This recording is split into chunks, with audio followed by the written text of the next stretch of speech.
Good morning, everybody. It's good to see you back. After 43 long days of the Democrat shutdown, we are finally back in regular legislative session. We have been very anxious to get here. We spent the last 6 weeks in our districts, most of the members of the House, at least the House Republicans did at least, 6 weeks they spent in their district, and many of them will tell you, and they've said publicly and privately, they did some of the best work of their career because they were right there with their constituents at home, in their districts, in their counties, and their parishes, in our case in Louisiana, working with their constituents and helping them navigate the consequences of the Democrats' pointless political games in the shutdown.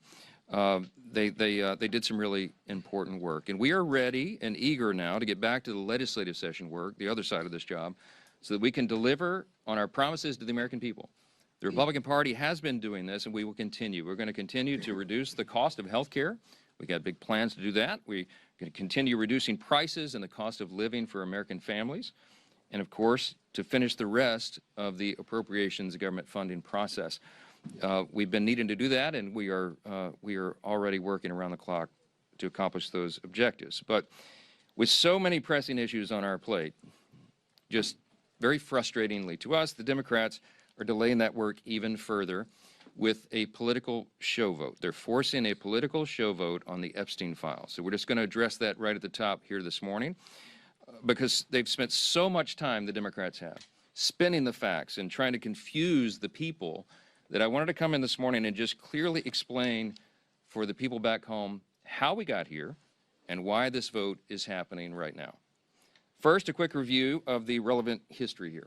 For 4 long years under the previous administration, under the Biden-Harris administration, Democrats insisted there was no border crisis. Remember, they told you that that wasn't a problem at all. They dismissed inflation as transitory. That's what they told us. They told the American people not to believe what we could all see with our own eyes, that there was an obvious mental and physical decline on the part of President Biden individually.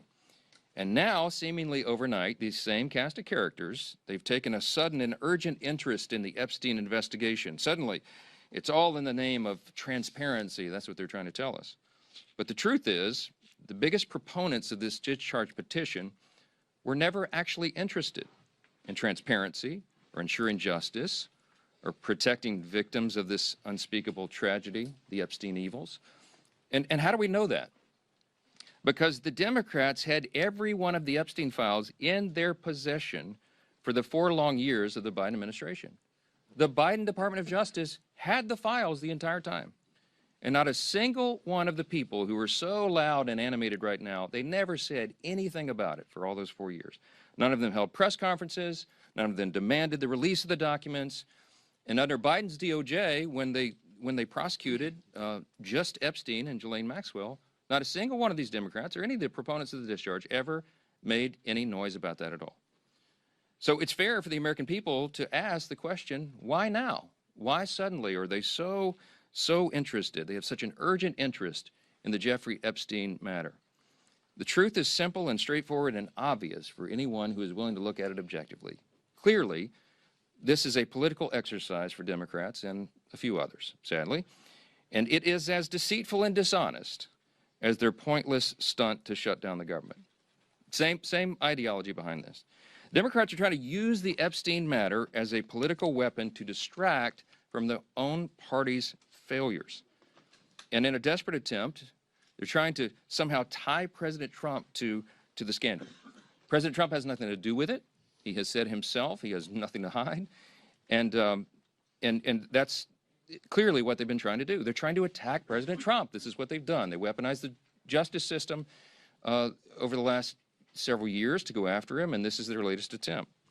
And they don't have a platform or a principle to defend on the Democrat Party side, so they put all their eggs in this basket. And that's why you hear endlessly about Epstein, Epstein, Epstein. Everything's about Epstein. Now, this was an unspeakable tragedy, we said that. And we have great compassion for the victims. And I'm heartened that I met with the victims. Our House Oversight Committee members met with the victims, and they deserve justice. It has been too long delayed. Not just justice for what they were made to endure, but also we need answers on why it took so long for the Department of Justice itself to do that job under previous leadership. Republicans, meanwhile, are working in earnest to deliver transparency to the American people, and we're working to do that in a responsible manner that does no further harm to these innocent people and the victims who have been wrapped into this. There are a few key facts here that everybody needs to understand. First, I mentioned the House Oversight Committee doing its work. That is a bipartisan effort. They are already producing far more than the discharge petition even anticipates. Chairman Comer is our chair of oversight.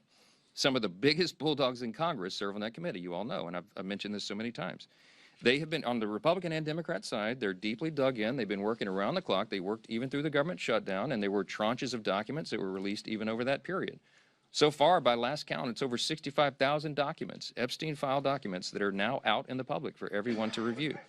That includes tens of thousands of pages from the Epstein estate. And that includes Epstein's flight logs, his personal financial records and ledgers, his daily calendars, and so much more. And none of that is even written or included in the discharge petition. So in other words, the Oversight Committee is doing far more than the discharge even anticipates, and the most valuable information thus far has come from the Epstein estate files. That was produced because of the work of the Oversight Committee that is doing that in a professional, robust manner, using the full subpoena authority of the U.S. Congress. From the very beginning, our side has been insistent that this matter must be handled very carefully and with utmost caution and care for the victims. We want maximum transparency. We have always been about that. We want every single person who had any scintilla, there's any scintilla of evidence that they were involved in the Epstein evils, they need to be brought to justice, and it should have been done a long time ago. We need to find out who those people are. But in the meantime, you have to remember there are real people's, innocent people's lives at stake here, and young victims who don't want to be dragged into this political game because it could hurt further what they've already endured. They would be made to suffer more harm if Congress is not careful in what we're doing. And unlike our very important work that's underway in the House Oversight Committee, the Democrat-led discharge petition would carelessly dump thousands of documents without proper protections for the innocent. I brought a chart in here this morning. I want to illustrate for you what we are concerned with. Now, I was a federal court litigator. The members of our House Judiciary Committee, Republicans in particular, have many of these concerns. You have Chairman Jim Jordan and attorneys like Chip Roy, who's running for Attorney General of Texas now. You have Brad Knott, who's a former federal prosecutor, many members on the committee. Andy Biggs is running for governor of Arizona. They're lawyers, and they understand that the way the discharge petition was drafted is haphazard and dangerous. This is why we have been opposed to this point, okay? And I could be here for a long time going through all the details of it, but the big concern we've all had all along is that the House bill, if it's passed in its current form and it was signed into law, it is dangerously flawed. And our problem and our frustration is there is no way for us in the House to amend it or correct these problems because the authors of the discharge will not allow it. And that's one of our great frustrations. Let me just very quickly, we have a legal document that the lawyers, we have all drafted to explain all this, but let me give you maybe the top 5 concerns about it, and there are more. But as drafted, the discharge petition, it fails to fully protect victim privacy. I'm going to read you an excerpt out of our legal document we put together to explain all this. Congress should give the Attorney General broader authority to redact all the victim information. The discharge doesn't do that. This would prevent the release of information that could be used to unmask victims who have chosen to remain anonymous. Now, you have some very brave women who have come forward and put their names and faces out there and done press conferences and explained that justice is overdue, and our hearts go out to them, and they are heroes. But you have as many as 1,000 women, by some of the accounts, who may be caught up in this. And the vast majority of them have not come forward, probably for obvious reasons. They don't want to be unmasked. But the discharge petition doesn't have adequate protections. It risks re-victimizing those who were trafficked and exploited. And the courts have recognized this concern, by the way. I'll read you a quick excerpt. On August 20th of this year, Judge Richard Berman, the Southern District of New York, issued an order denying the DOJ's request to release Epstein grand jury materials, noting, quote, names and identifying information of victims appear in the subject materials, unquote. Judge Berman then quoted a letter related to the victims' concerns, which stated the following, quote, transparency cannot come at the expense of the very people whom the justice system is sworn to protect, unquote. And importantly, the judge quoted a letter from one of the victims, In the proceedings, she is named as Jane Doe 2. She said this. This is one of the victims. Quote, "I beg the court to make sure it is of the utmost priority that in any sort of release, all and every detail that could possibly reveal our identities be redacted. The victims of Epstein's evils deserve that protection, and the discharge does not currently provide it." Okay? Number two, the discharge petition could create new victims, okay? Because it requires the DOJ to release information even in cases where the DOJ or the FBI has already reviewed it and determined it is not credible. It is false information. Doing this and requiring this to come out could ruin the reputations of completely innocent people, such as those who have may just have known Epstein but knew nothing of his crimes, or whose names he exploited. Think of this, innocent people whose names he exploited and used to try to get close to his intended victims. Their names may be in these files, and they had nothing to do with this. And so by just haphazardly releasing it, you're going to destroy their reputations. Releasing information containing the names of innocent people would subject those innocent people to a guilt by association. It would create an entirely new group of victims who have no means to clear their names. That's a concern of Congress, and it should be. It should be. Number three, the discharge in its current form fails to prohibit the release of child sexual abuse materials. That is a term of art. It's called CSAM, okay? It's defined in the U.S. Code. The discharge is so haphazardly written because, remember, it's just a political exercise for these guys. They don't seem to care about this, but they cited the wrong section of the U.S. Code.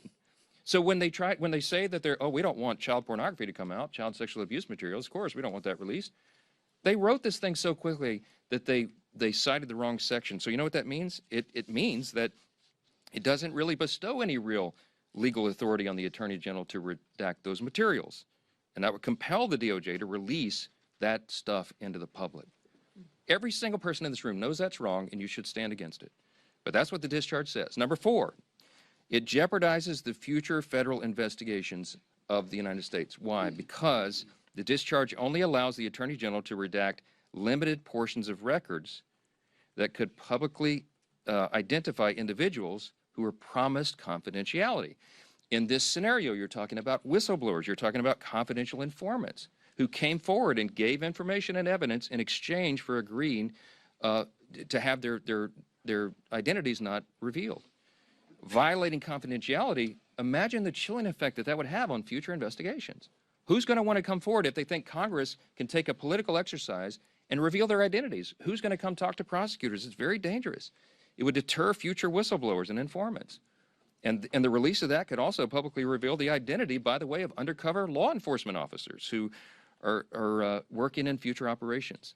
Dangerous stuff, and they seem not to care. And by the way, I'm going to remind you again, we went to the authors. We asked the authors of the discharge to change this, and they said jump in the Potomac, all right? Number five, national security concerns, okay? The discharge requires the Attorney General to release within 30 days, quote, classified information to the maximum extent possible. This ignores the principle that declassification should always rest, and always has rested, with the agency that originated the intelligence. Why? So that they can protect their critical sources and methods. It is incredibly dangerous to demand that officials or employees of the DOJ declassify materials that originated in other agencies, in intelligence agencies. I could go on. I won't be here all morning, but there's a lot of problems. There's also a lot of legal scholars, and I'm among them, who are concerned that that you've got problems with grand jury secrecy. We know Rule 6E of the Federal Rules of Criminal Procedure prohibits the release of grand jury materials, but the way the discharge is drafted, you can make an argument that it requires all that to come out, and that is a serious problem. Grand juries are not adversarial, okay? There's no opportunity there for cross-examination. You can't disprove evidence. You can't challenge the evidence in any way. And if Congress goes in and breaks that seal and just starts releasing sensitive grand jury materials and allegations like that, it raises a risk that the grand jury process will be politicized in the future. And that's a whole other danger that we could talk about all day. I'm gonna wrap this up and just say that Republicans support maximum transparency. We always have. The President of the United States supports maximum transparency. You've heard him say it in his own words. But he has had the same concerns that I've just articulated here And we've talked about that. All of us have had these concerns, and we understand that we have a responsibility to innocent people and victims that is not properly guarded by the discharge petition. And that's why we're so incensed about that. We've got to make sure that we disclose the names of anybody who aided or conspired in any way with Jeffrey Epstein. But at the same time, you've got to make sure that innocent people are protected. So we have to do this in a way that doesn't violate victim privacy, that doesn't create new victims, that doesn't disclose the names of any whistleblower or informant, that causes the release of grand jury materials or child sexual abuse materials, or undermines our national security. And I think everybody of good conscience and common sense would say, of course you have to do that. But here we are. So the discharge petition got its 218th signature, and it is going to go forward. It is going to pass because it only takes 218. And we know that the Democrats have disregarded all these concerns, and they're going to move it forward anyway. So all the people of good conscience here say, we've registered our concerns, we stated our opposition as long as possible, but we're also for maximum transparency. So what am I to do as a leader in a situation like this? I call my counterpart in the Senate, Leader Thune, and I talked him through this with him and shared our deep concerns. And of course, they share those concerns as well. And so I'm very confident that when this moves forward in the process, if and when it is processed in the Senate, which there's no certainty that that will be, that they will take the time methodically to do what we have not been allowed to do in the House, to amend this discharge petition and to make sure that these protections are there. The authors of the discharge did not allow us to do that here. That's the rules here. But in the Senate, they can correct it. So under that circumstance, because of that, we know there's serious deficiencies. We know that the work of our colleagues in the Senate can address that and will. They're very conscientious and concerned, as we are, about all this. As we've insisted from the very beginning, Republicans are the only party trying to make a material difference in ensuring maximum transparency. Oh, by the way, I would just tell you, I put the bill on the floor for unanimous consent last Wednesday night. And guess who objected to it? The Democrats, okay? If this is so urgent and they were so concerned about getting this done and seeing justice be done and all that, they would not have blocked the request, okay? This is about politics. They blocked our unanimous consent motion to expedite their bill and made us waste all this additional time so they could have a show vote today. Republicans are ready to get the job done, to move forward so we can continue to get on to these important issues of dealing with what the American people demand and deserve for us to deal with. And so I want to leave you with this thought. Everybody should think long and hard about who here is acting truthfully, honestly, and in good faith. It is not the Democrat Party that has obfuscated and blatantly lied for the last 4 years about all these things. It is not the Democrats who shut down the government for their own selfish political purposes. It is not the Democrats who blocked the passage of this discharge a week ago because they wanted to have a political moment. It is the Republicans who are acting in good faith, and I believe the American people are going to see that and understand it.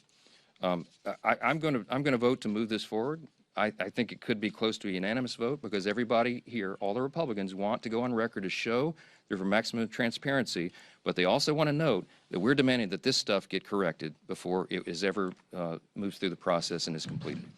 I sincerely hope my Democrat colleagues will show the same level of urgency and enthusiasm when it comes to tackling the real issues facing the country that we got to get to, and that's what we really wanted to talk about this morning. Affordability issues are real, and the Democrats themselves created the crisis. Remember, over the last 4 years of the Biden administration, they spent like drunken sailors, and when you throw a bunch of new money into the system, it makes inflation rise, right? Republicans are ready and eager to continue our work to clean up the mess that the Democrats made. We've been doing that already, and we're going to continue to do it. Joining the leadership team this morning to discuss our record-setting success and our continued efforts to bring back affordability, to lower the cost of living, to lower the cost of health care, and have abundant American energy are two of our Republican colleagues who are leading the charge on this issue. And Chairman Brett Guthrie, you'll hear from in a moment, from Energy and Commerce, will speak with you, and Congressman Nick Begich of Alaska, great state of Alaska, is going to address it as well. But I'll first turn it over to our chair of our conference, Lisa McClain. Thank you. Well, good morning, everybody, and welcome back. So let me start with this. House Republicans will not allow Democrats to distract us. And we will not allow any more obstructions to stop us from doing the work of the American people. Because the American people sent us here to do a job, and that's what we intend to do. The Democrats' shutdown never stopped us. The countless witch hunts against President Trump never stopped us either. And the latest discharge petition is just another Democrat distraction.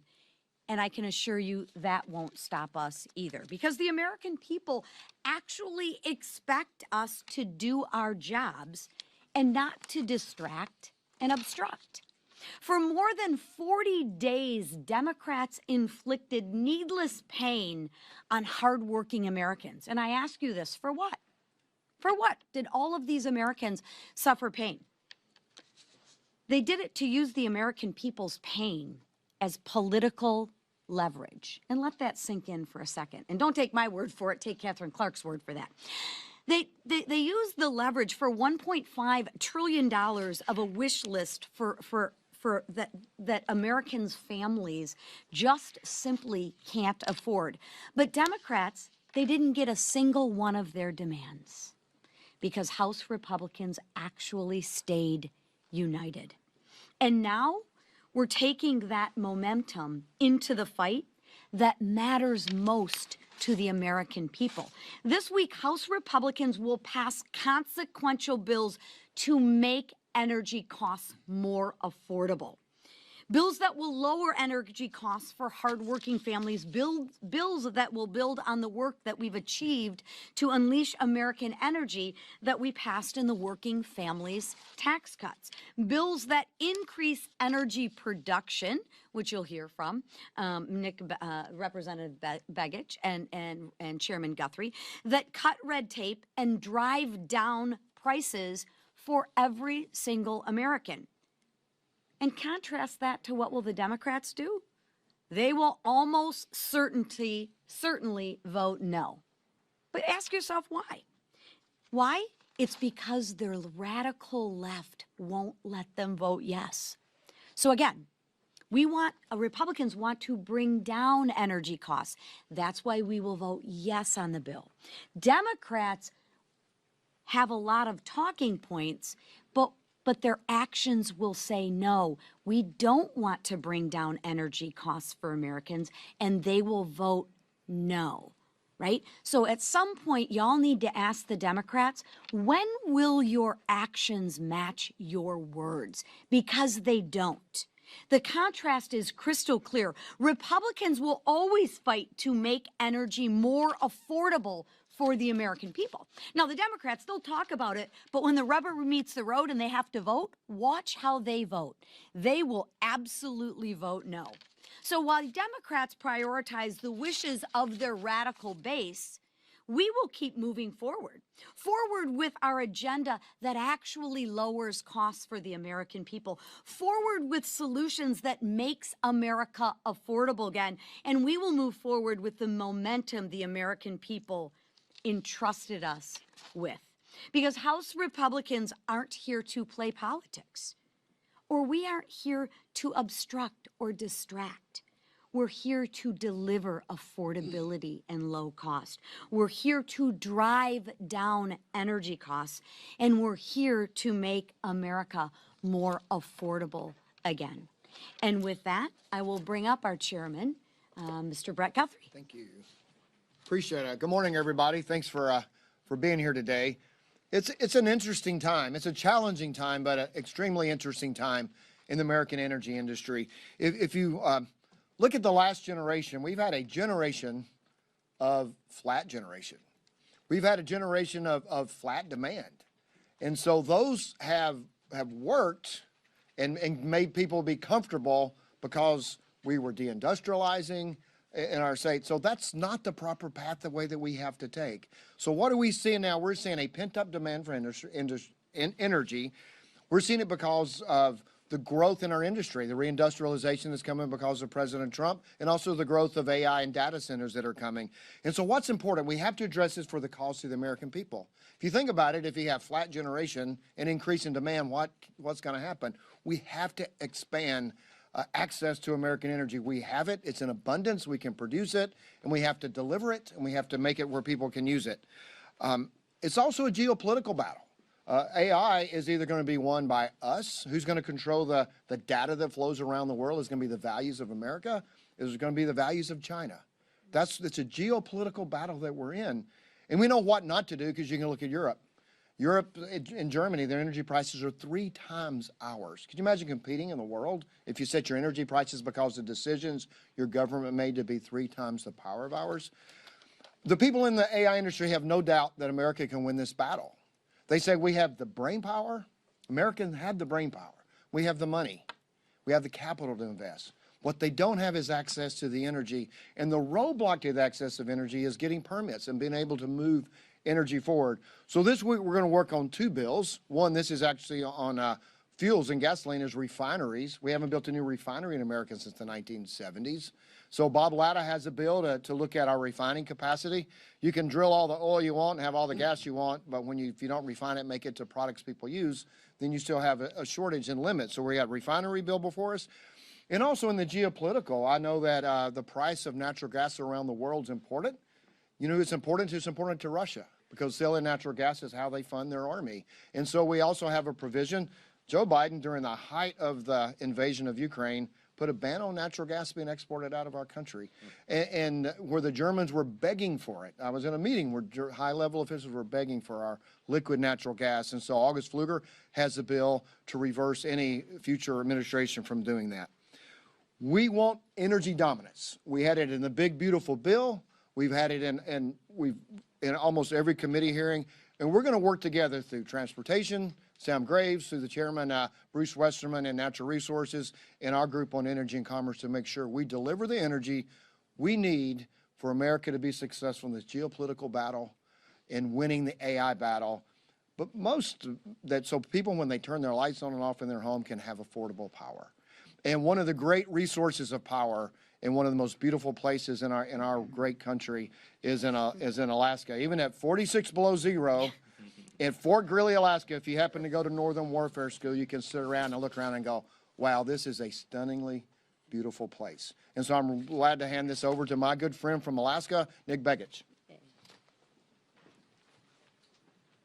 Thank you, Chairman. You know, it is cold in Alaska. It is in 46 below is not as cold as it gets. It can get minus 70 or worse. You know, every product in America is an energy product. Whether you're producing that product, whether you're sending that product to a grocery store, whether you're going to the grocery store to pick up that product, whether you're going to visit family for Thanksgiving, you're expending energy. And if we want to address affordability in this nation, the best way to do that is to address the fundamental cost of energy. If we're going to do that, we've got to produce more of it. And I happen to be from the great state of Alaska, where we do have abundant natural gas, where we do have abundant oil reserves. But in the previous 4 years, under the Biden administration, we were not allowed to access those important resources for the American people. In fact, under Joe Biden, there were more than 70 executive orders and actions that specifically targeted Alaska, preventing us from developing the oil and gas resources of the state and the critical minerals that we're hearing so much about today. Today's bills help unlock the resources of Alaska for the benefit of the American people and do so in a durable fashion. In the National Petroleum Reserve of Alaska and the 1002 area of our North Slope. That's 20 million acres unlocked for the benefit of the people of this nation. And I want to thank the leadership team who has prioritized affordability in this country again, who understands that affordability begins with resources and our ability to add value to those resources. Alaska is ready to be a part of that solution, and I'm proud today to introduce these bills, get them passed, and send them over to the Senate. Thank you, and I turn it over to our great whip, Emmer. Thank you. These days, anti-Trump temper tantrums seem to be the Democrat Party's MO. Instead of helping us, Republicans in the House, the President in the White House, and the Senate majority, instead of helping us secure our border, cut taxes, and make life more affordable for the American people, Democrats have shown time and time again that they're more interested in opposing President Trump and his successful agenda at every turn. But their obstruction and partisan games will not deter our efforts to deliver countless wins for the American people.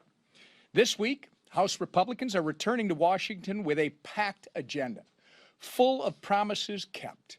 Where the Biden administration and climate alarmists stifled our nation's energy production and caused prices to skyrocket, House Republicans and President Trump are restoring America's energy security and ensuring affordability.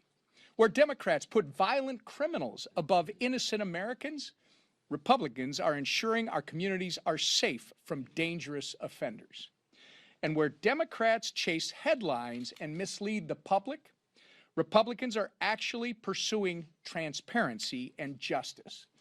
The contrast could not be more clear. Republicans govern, Democrats obstruct. We already passed the largest middle-class tax cut in American history with absolutely no help from Democrats. And that was just the beginning. Now, as you see, that we're back from this ridiculous, needless shutdown caused by Democrats. We're moving full steam ahead to make up for the days that they have taken away with their delusional shutdown. And with that, I'll turn it over to our leader, Steve Scalise. Well, thank you, Whip. And it's good to be back. It's good to have the Democrat shutdown ended and the pain, the suffering that went on for way too long finally be over. And now to see the House back doing its business. And of course, we missed a few weeks, and so we're making up for lost time. We have a very robust schedule this week. As you can see, full 5-day work week. We're going to be working and having some late night votes. Today we have 3 vote series going into the night, and our members have rolled up their sleeves and are ready to get back to work too. The committees are going to be meeting into the night this week and beyond to catch up and get back to focusing on those issues that we've been fighting for this entire Congress, and that is fighting for those families who have been struggling under the failed Biden agenda.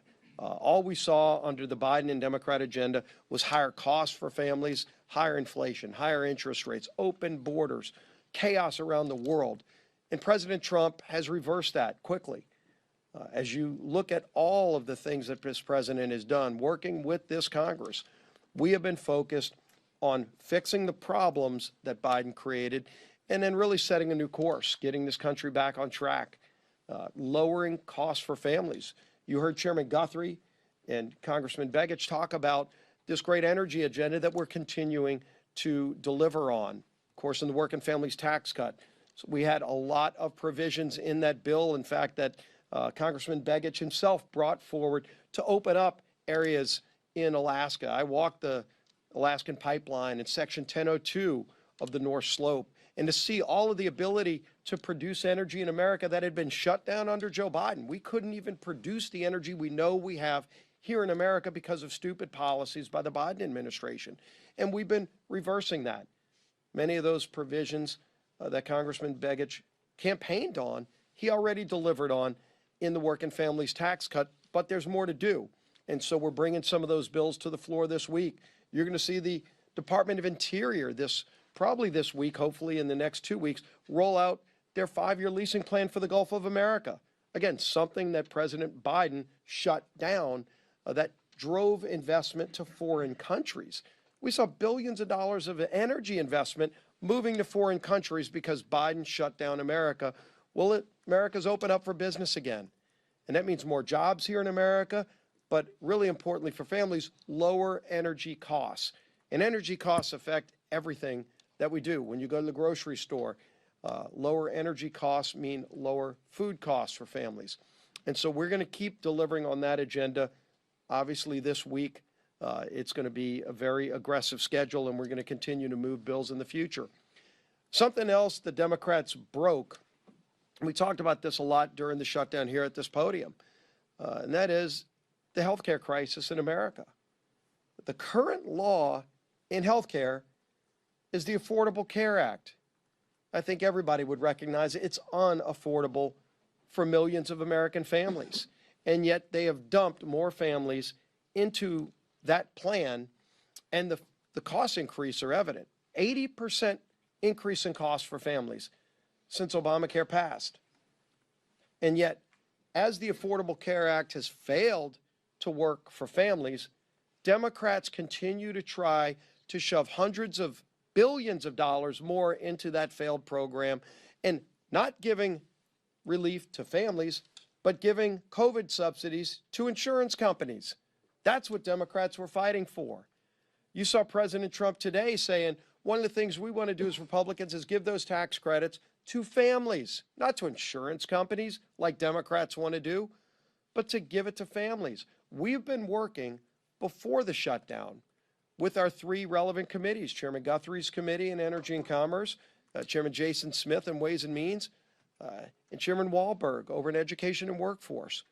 The three committees that work on healthcare policy to focus on legislation that would actually lower costs for families and give families options so they're not trapped in the Unaffordable Care Act policies that drive up their premiums. And so we've brought bills. We had some of those we talked about in the working families tax cuts that didn't make it all the way through the process. We're going to be coming back to that. We moved PBM reform last year, very bipartisan bill that Chuck Schumer sat on because he and Democrats don't want to lower costs for families. We do. And we're going to keep bringing those bills over the next few months. We're working with all of our members. We talked about it again today in conference. But we've been working on it for months. We've been bringing bills to the floor. And Democrats, sadly, have walked away from this because all they want to do is force people into unaffordable products. The Unaffordable Care Act, they want families to have to pay more in premiums because they want a single-payer, government-run healthcare system. It has failed the American people, and they deserve better, and we're going to deliver better for American families. And finally, today we released the calendar for next year, so I know you're all interested in what that's going to be. We're going to have a very busy agenda next year. We're going to continue to deliver here in this Congress for American families. We've got a lot to do this year, and we're going to be doing a lot more this year. But we're also going to have a very busy agenda next year. Democrats they're in disarray right now as a party, but they've got to decide. They're going to work with us here in this Congress to actually deliver for the American people. Are they going to continue to have, as the Speaker talked about, that Trump derangement syndrome? All they do is wake up every day and say, how can they oppose Donald Trump, no matter what he wants to do? When Donald Trump wants to help families, all they do is wake up and say, what is he doing? And they try to do the opposite because the radical Mondami wing of the party just wants to fight President Trump. Well, that's not where America is. America wants to get results. America believes in common sense. We're going to have a resolution Friday that says we stand up against socialism and the atrocities of it. It's not just the bad policies. It's led to murder all around the world where it's been tried. And they don't teach that history, unfortunately, enough in our schools. And so a lot of young people don't even get exposed to the atrocities of socialism. But we'll surely be talking about it and voting on it this Friday. A pretty easy vote, I think, for most people. Hopefully they say, no, we believe in freedom, opportunity, and we stand against socialism. We're going to have that opportunity this week as well, while we're also focusing on affordability. With that, I'm sure you may have a couple of questions for the Speaker of the House, Mike Johnson. Thanks, sir. Speaker Johnson, Speaker Johnson, the president campaigned on this idea of transparency. In the name of transparency, he released the MLK files. In the name of transparency, he released the JFK files. Why not, in the name of transparency, call on the president to just release the full Epstein files? He doesn't even need Congress to have this vote. Well, the president's made very clear his position over the last few days. His truth post over the weekend and what he said. I mean, he had a press gaggle yesterday. He said the same thing. He says release all the files. He's been saying that. What he was counting on and what we were insistent upon is using the processes of Congress, as I explained here in great detail this morning, to do it in the right way so that it's not haphazard. And Congress has a role to do that. The Oversight Committee is the appropriate place for this to be done, and that is what is happening right now, as you've all seen. And so we preferred that route. And by the way, as I mentioned, that route is more comprehensive than anything the discharge petition would accomplish anyway, because it didn't even mention the Epstein files and some of these other things, I mean the estate files. So we want the process to play out. We want it to be done in the right way. We want to do it in a way that doesn't jeopardize our legal system and doesn't inflict more harm on victims. And the president is resolute on that, as we have been, and that's why we opposed this gambit from the beginning. Yes, Mr. Johnson, do you acknowledge that by voting for this distribution today, that is a reversal for you, that you could have put this on the floor months ago, and may not have even needed to have a discharge petition if you had supported it months ago? It's not a reversal, as I just explained. We had big problems with the discharge from the moment it was filed. We talked with the authors. There was lots of people that went and pleaded with them to fix it so that everybody could be together, because we've been for maximum transparency. But again, there's a reason you have rules and processes here to ensure that this is not done haphazardly. And I was not satisfied with that. But I've been for maximum transparency from the very beginning. We wanted the process to play out. So, yes. I understand where you're coming from with your concerns with the discharge petition. I also understand your want for transparency in this case. You've been very clear on both those fronts for weeks. So is the reason why you're now deciding to vote for this resolution because President Trump directly said Republicans should vote for this? Because this has been your position all along, and you've made it clear you weren't in support of this resolution.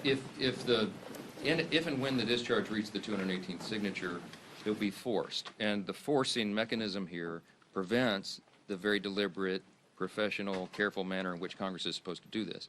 I lament that. That's why I'd been opposed to it all along.